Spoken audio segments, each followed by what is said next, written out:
Blaze news میں آپ تمام ناظرین کا خیر مقدم ہے۔ آئیے ناظرین بڑھتے ہیں آج بتاریخ 25 دسمبر بروز جمعرات کی دیش اور دنیا سے جڑی چند اہم خبروں کی جانب۔ کرناٹک کے چترادرگا میں قیامت خیز جان لیوا سڑک حادثہ۔ ایک پرائیویٹ ٹریولز بس کو تیز رفتار آئل ٹینکر نے زوردار طریقے سے ٹکر دے دی، جس کے نتیجے میں بس میں بڑے پیمانے پر آگ بھڑک اٹھی۔ اس المناک و جان لیوا حادثے میں 17 مسافر زندہ جل کر ہلاک ہو گئے، جبکہ 13 دیگر شدید طور پر زخمی ہو گئے۔ یہ افسوسناک واقعہ چترادرگا ضلع کے جاورا گند نہلی کے مضافاتی علاقے میں جمعرات کی الصبح تقریباً 3 بجے کے قریب پیش آیا۔ قابض یہودی آباد کاروں کا مسجد اقصی پر دھاوا۔ مقدس مقام میں تلمودی رسومات کی آڑ میں اشتعال انگیزی۔ یہودی آباد کاروں نے اسرائیلی فوج اور پولیس کی فول پروف سیکورٹی میں مسجد اقصی پر دھاوا بول دیا۔ اطلاعات کے مطابق تقریباً 121 قابض اسرائیلی آباد کاروں نے قابض فوج اور پولیس کی سخت سیکورٹی کے درمیان ہی مسجد اقصی پر دھاوا بولا اور اس کے صحن میں تلمودی رسومات اور دعائیں ادا کی۔ القدس میں اسلامی اوقاف کے محکمے کے ایک اہلکار نے بتایا کہ یہ دراندازیاں 2 اوقات میں کی گئی ہے۔ صبح کے وقت 59 آباد کار مسجد میں داخل ہوئے، جبکہ نماز ظہر کے بعد مزید 62 قابض آباد کاروں نے مسجد اقصی کو پامال کیا۔ فروری سال 2020 کے دہلی فسادات سے جڑے بھجن پورہ پیٹرول پمپ حملہ کیس میں ایک مرتبہ پھر دہلی پولیس کی تفتیش پر کئی سارے سوال اٹھ کھڑے ہوئے ہیں۔ دہلی کی کڑوڑ ڈوما عدالت نے محمد خالد، عبدالستار، حنین، عارف اور تنوی کو باعزت بری کر دیا ہے، یہ کہتے ہوئے کہ پولیس ان کے خلاف کوئی قابل اعتماد ثبوت پیش کرنے میں ناکام ثابت رہی۔ چاند باغ شمال مشرقی دہلی کے رہائشی محمد خالد، جو کہ پیشے سے درزی ہے، انہوں نے بتایا کہ پولیس نے انہیں 11 جنوری 2021 کو فسادات کے تقریباً 1 سال بعد گرفتار کیا۔ خالد کے مطابق گرفتاری کے دوران اور پولیس اسٹیشن میں ان پر شدید تشدد کیا گیا اور ان سے زبردستی اعتراف جرم کروانے کی کوشش بھی کی گئی۔ حیدرآباد میں اے آئی کے ذریعے امتحان میں نقل نویسی کا پہلا واقعہ منظر عام پر آیا۔ حیدرآباد سینٹرل یونیورسٹی میں منعقدہ junior office assistant non teaching اسامیوں کی تحریری امتحان میں جدید ٹیکنالوجی کے ذریعے نقل کا سنسنی خیز معاملہ سامنے آیا۔ آرٹیفیشل انٹیلیجنس اے آئی کی مدد سے بڑے پیمانے پر نقل کرنے کی کوشش کرنے والے 2 لوگوں کو کر لیا گیا گرفتار۔ یہ واقعہ 21 تاریخ کو منعقدہ امتحان کے دوران پیش آیا، جب انویجیلیٹرز نے ہریانہ سے تعلق رکھنے والے 30 سالہ امیدوار انیل کے مشتبہ رویے کو نوٹ کیا۔ جانچ کے دوران پتہ چلا کہ انیل نے اپنی شرٹ کے بٹنز میں نہایت باریک پیمانے پر مائکرو اسکینر نصب کر رکھا تھا، جس کے ذریعے وہ سوالیہ پرچے کو اسکین کر کے امتحان ہال کے باہر موجود افراد کو بھیج رہا تھا۔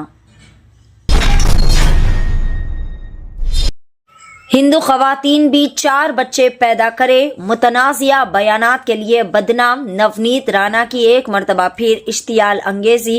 مہاراشٹر کی بی جے پی خاتون لیڈر اور سابق رکن پارلیمنٹ نونیت رانا ایک مرتبہ پھر اپنے متنازعہ اور اشتعال انگیز بیان کی وجہ سے خبروں میں بنی ہوئی ہے۔ انہوں نے ملک کو بچانے کے نام پر ہندوؤں سے 3 سے 4 بچے پیدا کرنے کی اپیل کی ہے اور ایک خاص طبقے کو نشانہ بناتے ہوئے آبادی کے مسئلے کو سازش سے جوڑ دیا۔ صحافیوں سے بات کرتے ہوئے متنازعہ و بھڑکاؤ بیانات کے لیے بدنام نونیت رانا نے کہا کہ ان سے ایک مولانا نے کہا کہ ان کی 4 بیویاں ہیں اور 19 بچے ہیں۔ سرپنچ منتخب ہونے کے 48 گھنٹوں کے اندر اندر خاتون کی ہوئی موت۔ سنگاریڈی کے گاؤں مرزا پور میں یہ انتہائی زیادہ افسوسناک واقعہ پیش آیا۔ 58 سالہ اکمہ، جنہیں کانگریس پارٹی کی تائید حاصل تھی، حال ہی میں منعقدہ پنچایت انتخابات میں 141 ووٹوں کی بھاری اکثریت سے کامیاب ہوئی تھی۔ حال ہی میں ان کی اچانک طبیعت بگڑنے کی وجہ سے ان کی موت واقع ہو گئی۔ ریاست آندھرا پردیش میں اسکرب ٹائفس نامی بیماری کے متاثرین میں اضافے نے عوام میں بڑے پیمانے پر خوف و ہراس پیدا کر دیا ہے۔ حال ہی میں ضلع باپٹلہ کے پیڈاپلو گوواری پالم سے تعلق رکھنے والے